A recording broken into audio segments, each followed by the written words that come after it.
Hello, I'm Robert Levering, co-founder of Great Place to Work Institute.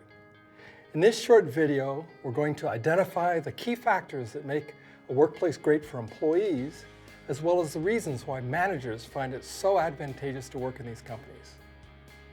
My own personal journey into the realm of great workplaces started in the early 1980s when an editor from a New York publishing house asked whether I'd be interested in writing a book entitled The 100 Best Companies to Work For in America. At that time, I'd been a labor reporter for a number of years and had written many articles about bad workplaces, stories about strikes, union organizing drives, and lawsuits filed by employees against their bosses. So I doubted there was enough material for the book she'd proposed, and I suggested writing a book entitled The 100 Worst Companies to Work For in America. She said, "Sorry, Robert, but we don't have enough lawyers on our staff to publish that book."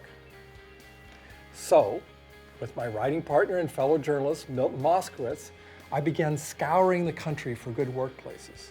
Over the next 2 years, we visited nearly 150 companies in 30 different states and conducted interviews with some 3,000 employees.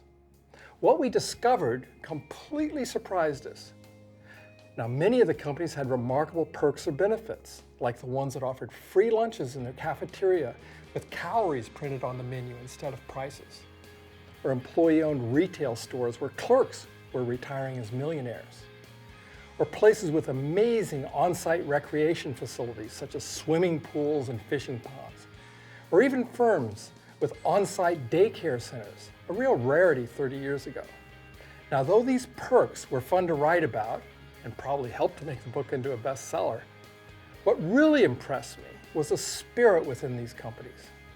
You could feel that spirit when you first walked in the door, often just by how the receptionist greeted you, or how the employees interacted with each other in the hallways in such an open and friendly way.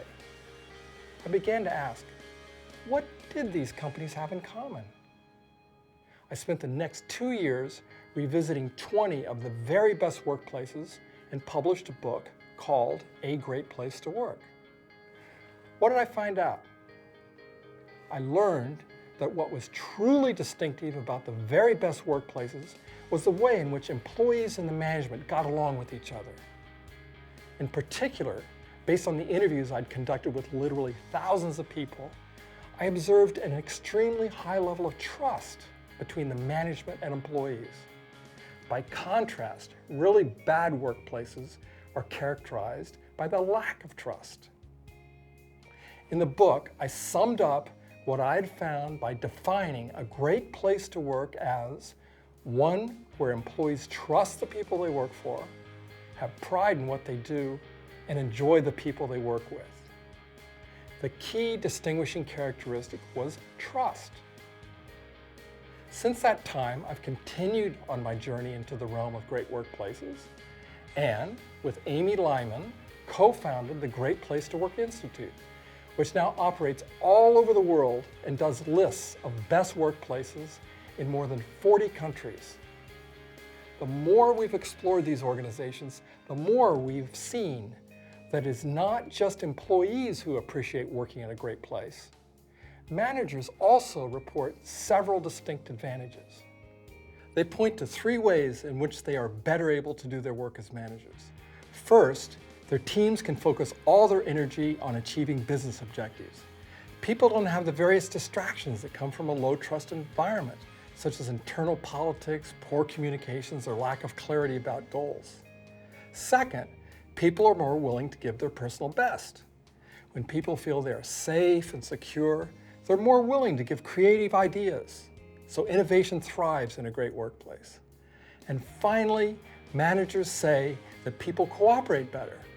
That's because people view each other as more than merely co-workers when they trust each other. They often use the term team or even family to describe this feeling of belonging to something bigger than themselves.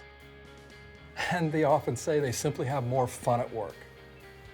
Looking at it from the manager's viewpoint then, a great place to work can be defined as one where you achieve your organizational objectives with people who give their personal best and work together as a team or family, all in an environment of trust.